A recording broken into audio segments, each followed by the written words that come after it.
मन्दिर म चाहिँ पुग्यौँ Jamchen Vijay stupa. Hello welcome back to my new mini blog. तपाईँहरू सन्चै हुनुहुन्छ होला, म पनि एकदम सन्चै छु। मलाई आशा छ हजुरहरूले चाहिँ मेरो भिडियोलाई लास्टसम्म हेरेर साथ दिनुहुनेछ भन्ने। धेरै भइसकेको थियो नभेटेको, सो धेरै टाइम पछिको भेटघाट पछि चाहिँ सम्धिरमा लाग्यौँ घुम्नको लागि।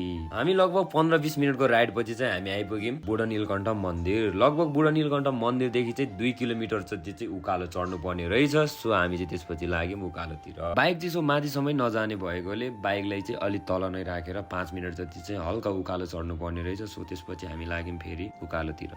मासतिर हेऱ्यो स्वर्ग जस्तो र तलतिर हेऱ्यो भने काठमाडौँ सर्लकै देखिरहेको थियो। त्योभन्दा मजाको कुरा त के नै होला। सो आज शनिबार भएर पनि होला मान्छेको क्राउड चाहिँ एकदमै बेसी थियो। यदि तपाईँहरू पनि आउन चाहनुहुन्छ भने हाम्रै काठमाडौँ बुढा नीलकण्ठमा रहेको सुन्दरताले भरिएको जामचेन विजय स्तूपा। अनि पर्सनल भेहिकल छ भने त्यो एकदमै राम्रो कुरा हो। यदि छैन भने ढुक्कले पब्लिक बस चढेर आउन सक्नुहुन्छ। तपाईँहरू बसमा आउन चाहनुहुन्छ भने चाहिँ बुढा नीलकण्ठ मन्दिरसम्म बस आइपुग्छ। त्यहाँबाट चाहिँ तपाईँ 10 मिनट जति हिँडिसकेपछि तपाईँहरू यो ठाउँ आइपुग्नुहुन्छ। यदि तपाईँहरू काठमाडौँ भ्यालीभित्र नै हुनुहुन्छ भने चाहिँ यो ठाउँ चाहिँ मिस नगर्नु होला। यो ठाउँको बारेमा मलाई त्यति धेरै नलेज नभए पनि मैले आफूले जानेको कुरा र बुझेको कुरा मैले हजुरहरूलाई सेयर गरि नै हालेँ। अनि यो ठाउँ चाहिँ 5 बजेसम्म खुल्ला रहन्छ भने 5 बजे पछि चाहिँ बन्द हुने रहेछ। त्यसपछि चाहिँ हामी लाग्यौँ ओह्रालोतिर।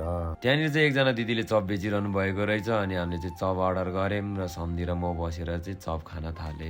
सो हजुरहरूले चाहिँ भिडियो कस्तो लाग्यो सो कमेन्टमा प्रतिक्रिया दिनु होला। बोल्दा बोल्दै काहीँ कतै मिस्टेक गरेछु भने माफी चाहन्छु। नेक्स्ट भिडियोमा भेटौँला। Thanks for watching.